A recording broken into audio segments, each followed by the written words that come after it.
안녕하십니까. 이어서 경남 소식입니다. 대낮에 대형마트 주차장에서 50대 부부가 폭행을 당했는데요.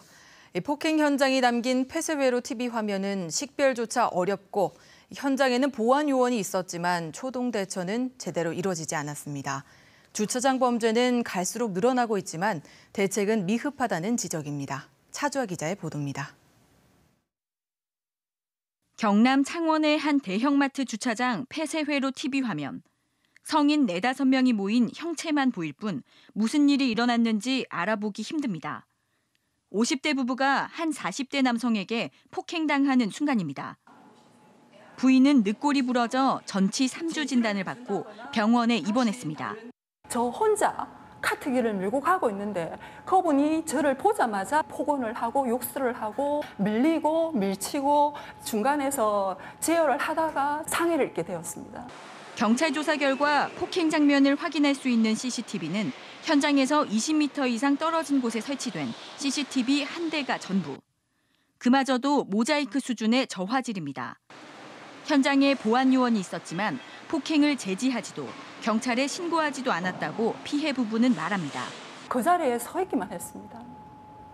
서서 이렇게 말로만 이렇게 말리고. 대형마트 측은 폭행 사건이 순식간에 일어났고 보안 요원도 책임을 다했다는 입장입니다. 실제 발생돼서 3분이고 말리는데 급급한 거지 그 사이에 신고 뭐 이런 차원은 아니었단 말이죠. 카메라가 이제 바꾸고 있는 선데 약간 옛날 좀 화질이다 보니까.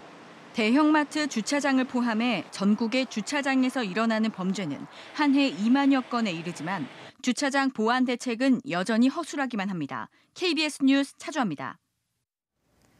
시중은행의 채용 비리가 검찰 수사로 드러나면서 국민적 공분을 사고 있는데요. 경남의 공공기관도 예외는 아닙니다. 경남 테크노파크에 이어 경상남도 산하기관인 개발공사에서도 채용 비리 의혹이 제기되고 있습니다. 보도에 손원혁 기자입니다. 경남개발공사는 지난 2013년 말 논술 하나만으로 정기 채용 필기 시험을 치렀습니다.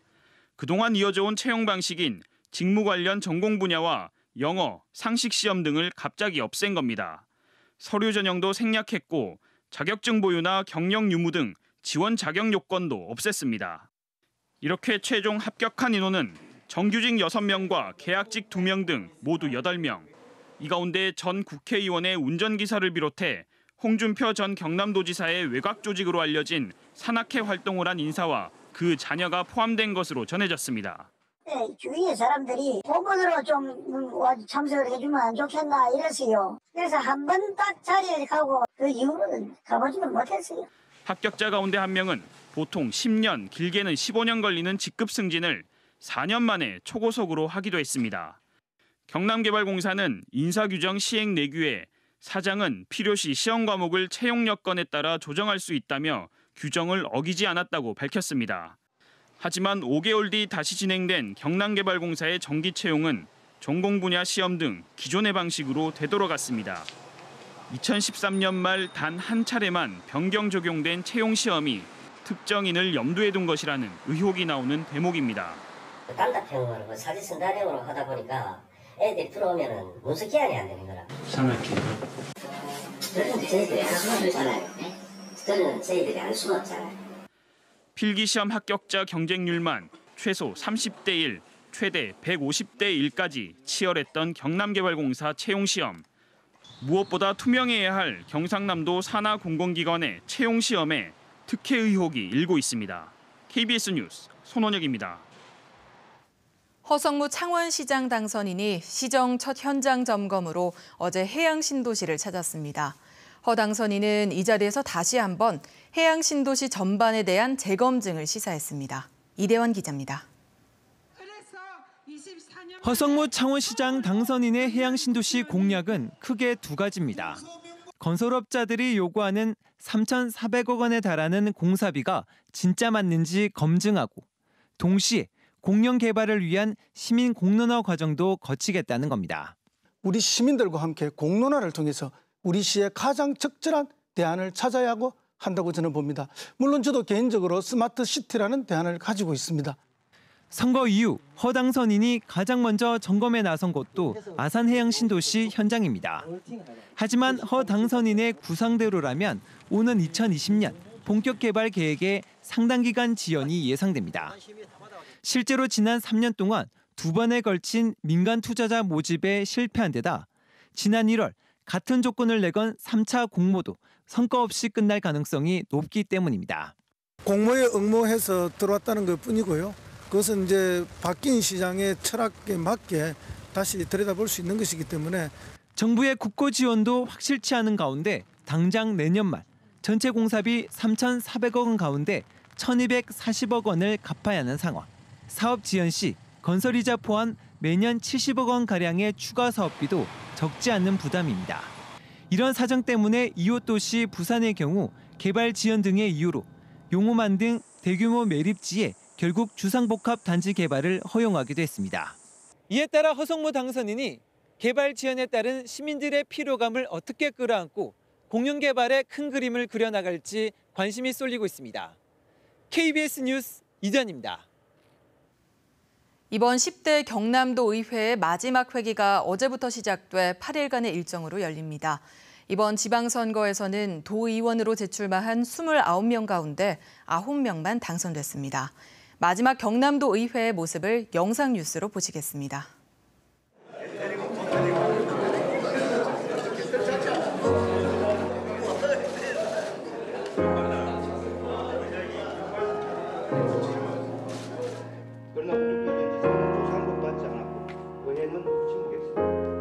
제10대 도의회의 마지막 회기인 제354회 임시회를 개회하게 된 것을 매우 뜻깊게 생각합니다. 도민들이 무섭습니까? 간단하게 얘기해서 그럼 살이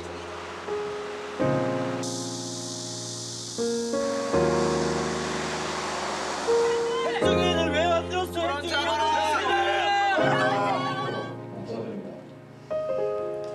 길을 잃으면 사라지게 됩니다. 길을 모르면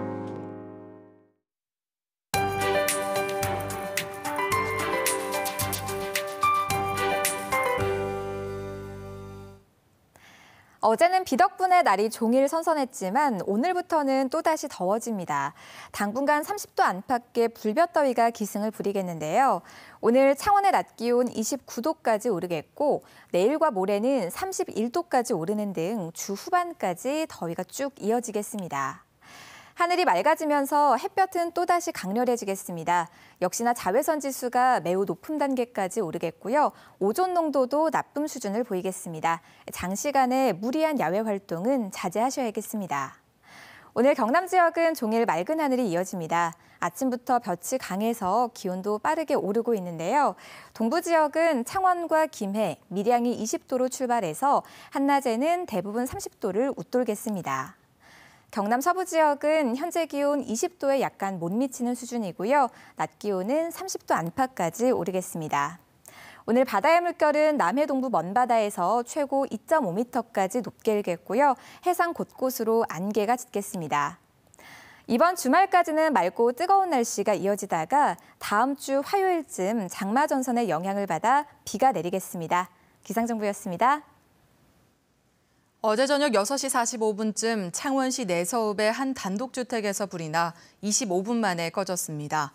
이 불로 인명피해는 없었지만 가재도구와 주택 24제곱미터가 불에 타 소방서 추산 800만 원의 재산 피해가 났습니다. 경찰은 이삿짐을 모아놓은 빈집에서 불이 났다는 신고자의 말을 토대로 정확한 화재 원인을 조사하고 있습니다. 지난 14일 낙동강에 올해 첫 조류경보가 내려짐에 따라 먹는 물 안전성 확보를 위한 정수장 운영관리협의회가 어제 낙동강 유역 환경청에서 열렸습니다. 협의회에는 창원시와 부산시, 수자원공사 등 30여 명이 참석해 조류 발생 대책과 고도 정수 처리 비용 지원 방안 등에 대해 논의했습니다. 낙동강 환경청은 조류 대량 발생에 대비한 관계기관 합동훈련을 다음 달 진행하고 점검도 강화하기로 했습니다. 민주노총 경남본부가 어제 창원지방법원 앞에서 기자회견을 열어 양승태 전 대법원장의 사법농단에 대한 검찰의 적극적인 수사를 촉구했습니다. 민주노총 경남본부는 양승태 전 대법원장의 헌법 유린 등 사법농단으로 노동자들이 재판거래 대상으로 전락해 절망적인 삶을 살았다며 사과와 피해 원상 회복을 요구했습니다. 경남 장애인 자립센터와 인권센터가 장애인 참정권 보장을 촉구했습니다. 이들 단체는 경남 시군의 지방선거 투표소 100곳의 장애인 접근성을 조사한 결과 합천군이 93%로 가장 높고 사천시 51%로 가장 낮게 나타나는 등 평균 이행률이 71%로 집계됐다고 밝혔습니다. 지금까지 경남 소식이었습니다.